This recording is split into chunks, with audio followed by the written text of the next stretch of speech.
जड झालेले आईबाप. नेहमीप्रमाणे 5:30ला ऑफिस सुटल्यावर परतीचे 5:44ची बोरिवली फास्ट लोकल पकडून मी घरी निघालो. ट्रेनमध्ये असताना माझ्या मित्राचा राजेशचा मला फोन आला. म्हणाला, मला थोडी शॉपिंग करायची आहे, तू मालाडला उतरल्यावर थोडं थांब, मी आलोच. मी हो थांबतो म्हटलं. मालाड स्टेशनच्या बाहेर अगदी समोरच मिठाईवाल्याचं दुकान आहे. उजवीकडे पानपोई आहे. बाजूलाच पार्किंगसाठी आडवे लोखंडी अँगल लावलेले आहेत. त्यावर चढून मी राजेशची वाट बघत बसलो. एक 70-75 वयाचे गृहस्थ, डोळ्यावर जाड भिंगाचा चष्मा, थोडे मळकटलेले सदरा धोतर नेसलेले, माझ्याजवळ आले. मी त्या लोखंडी अँगलवर 3-4 फुटाच्या उंचीवर बसलेलो असल्याने त्यांनी माझे गुडघे धरले आणि म्हणाले, ए बाबा, एक वडापाव घेऊन दिलास तर बरं होईल. ते आजोबा नेहमीच्या भिकाऱ्यांमधले वाटत नव्हते किंवा ते रोज भीक मागत असतील असंही त्यांना बघून वाटत नव्हतं. अचानक एका वयोवृद्ध माणसाने पाय धरल्यावर मला एकदम अवघडल्यासारखं झालं. मी त्यांचे हात धरून ताबडतोब अँगलवरून खाली उडी घेतली आणि खिशातून पैसे काढत म्हटलं, आजोबा, तुम्हाला भूक लागली, हे घ्या 50 रुपये, तिथून घ्या तुम्हाला जे हवंय ते. ते म्हणाले, नको बाबा नको, पैसे नको, एक वडापाव घेऊन दे तेवढा. मी म्हटलं, थांबा इथेच, मी घेऊन येतो. मधून मी लगेच 2 वडापाव आणून आजोबांना दिले. ते जमिनीवर बसून खाऊ लागले. मला म्हटले, वर नको बसू, पडशील, इथे बस माझ्या बाजूला.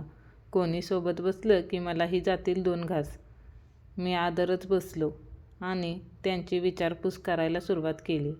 कुठून आलात, कुठे जायचे, कोणाला शोधताय, वगैरे वगैरे. मी हिंगोलीवरून आलो आहे. तिथेच एका खेडेगावात राहतो बायकोसोबत.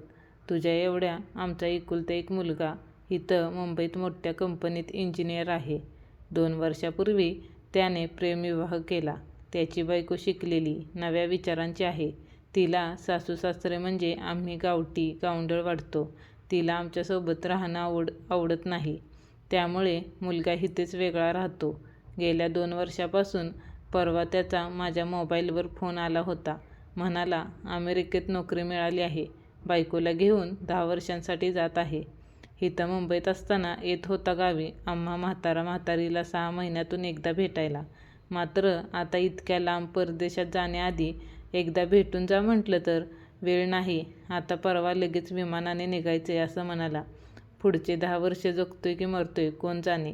म्हणून म्हटलं आपणच भेटून यावं मुंबईला जाऊन. काल संध्याकाळपासून मी ह्या मुंबईत विमानतळ शोधतोय, पण इथं मालाडमध्ये विमानतळ नाही असं म्हणतायत इथली लोक. मी म्हणालो, बरोबर म्हणतायत लोक, इथं मालाडला नाही, सांताक्रूजला आहे एअरपोर्ट. आजोबांनी लगेच खिशातून एक कागद काढला आणि म्हणाले, परवा जेव्हा मुलाचा फोन आला होता तेव्हा त्याने हाच पत्ता दिला होता मला. विमानतळाचा हा मोबाईल पण खराब झालाय वाटतं. फोनच नाही येत कालपासून माझ्या मुलाचा. त्याला सांगितलं होतं मी मुंबईत येतोय तुला भेटायला म्हणून. आता माझ्या एका हातात त्यांचा मोबाईल आणि एका हातात तो कागद होता. आधी मोबाईलची बटन दाबून पाहिली. मोबाईल व्यवस्थित चालू होता, नेटवर्कही फुल होतं. मी विचारलं, तुम्ही नाही का लावून बघितलं मुलाला फोन? मला फोन लावता येत नाही, उचलता येतो फक्त. ते म्हणाले, मी रिसिव्हड कॉलमध्ये जाऊन शेवटी परवा आलेला कॉलवर डायल केलं. समोरून फोन कट करण्यात आला. मग मी तो कागद उघडून पाहिला. त्या कागदावर पत्ता होता छत्रपती शिवाजी विमानतळ, हॉटेलसमोर, मालाड, पश्चिम मुंबई. मी समजून गेलो होतो. त्या मुलाने आपल्या आईवडिलांना टाळण्यासाठी खोटा पत्ता दिला होता आणि आता तो त्यांचा फोनही घेत नव्हता. मला कळून चुकलं होतं की ज्या विमानात आता त्यांचा मुलगा स्वार झाला होता ते परत कधीच त्यांच्या दिशेने येणार नव्हते. तेवढ्यात माझा मित्र तिथे पोहोचला. त्याला मी म्हटलं, 2 मिनिटं थांब फक्त. राजेश आणि मी आजोबांकडे पाहत विचारात पडलो. मला कळत नव्हतं मुलाकडून होणारी त्यांची ही प्रतारणा त्यांना खरंच कळत नव्हती की त्यांना कळत असूनही ती स्वीकारायची नव्हती. कदाचित आपला पोटचा मुलगा आपल्यासोबत असा वागू शकतो यावर त्यांचा विश्वासच बसत नसेल. आजोबांना मी म्हणालो, आजोबा, एव्हाना तुमच्या मुलाचं विमान सुटलं असेल. तुमची आणि त्याची भेट होईल असं मला वाटत नाही. तुम्ही जसे आलात तसे परत जा गावी. आजी तुमची वाट बघत असतील. घरी एका क्षणात त्यांचे डोळे भरून आले. अश्रू भरल्या डोळ्यातून ते माझ्याकडे पाहत होते. तिकिटासाठी पैसे देऊन मी त्यांच्या हातावर हात ठेवले आणि विचारलं, "मगासपासून मी तुमच्या हातात तो डबा पाहतोय. काय आहे त्या डब्यामध्ये?" ते म्हणाले, "मुलाच्या आवडीचे बेसनचे लाडू आहेत. त्याच्या आईने बनवून पाठवलेत त्यांच्यासाठी." आता मात्र एक धारदार सुऱ्याने काळजाचा वार करावा आणि सर्व अंतःकरण रक्तबंबाळ व्हावं अशी माझी अवस्था झाली. मी निशब्द तसाच त्याच्याकडे बघत बसून राहिलो.